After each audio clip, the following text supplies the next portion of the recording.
নমস্কাৰ স্বাগতম জনাইছোঁ ডিজি নিউজ আসামৰ সমূহ দৰ্শকক এই মুহূৰ্তত লৈ আহিছোঁ আপোনালোকলৈ এটা ডাঙৰ খবৰ 10 বাজি গ'ল অৰুণোদয় বৃদ্ধ পেঞ্চন দিব্যাংগ আঁচনিৰ ধন আপোনালোকৰ সোমালে নে নাই যদি সোমোৱা নাই এটা চৰকাৰে এটা হেল্পলাইন নম্বৰ মুকলি কৰিছে এই নম্বৰটোত অভিযোগ কৰক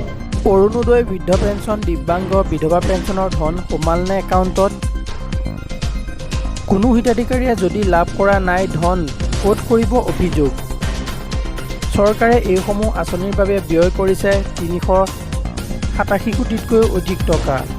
চৰকাৰে মুকলি কৰিলে এটা হেল্পলাইন নম্বৰ লিখি লওক এই হেল্পলাইন নম্বৰটো 036122370054 যদি আপোনালোকে এতিয়ালৈকে একাউণ্টত ধন সোমোৱা নাই এটা ফোন কলতেই লাভ কৰিব চৰকাৰী ধন নতুনকৈ অৰুণোদয় আঁচনি লাভ কৰা হিতাধিকাৰীৰ একাউণ্টতো জমা হ'ব এই ধন প্ৰতিগৰাকী হিতাধিকাৰীৰ একাউণ্টত ধন জমা হোৱাটো নিশ্চিত কৰিছে চৰকাৰে বৃদ্ধ পেঞ্চন লাভ কৰা হিতাধিকাৰীয়েও লাভ কৰিব এই ধন দিব্যাংগ আঁচনিৰ ধনো জমা হ'ব আজিৰ দিনটোতে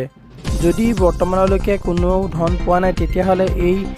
হেল্পলাইন নম্বৰত যোগাযোগ কৰক ডিবিটিৰ যোগে হিতাধিকাৰীয়ে লাভ কৰিব এই ধন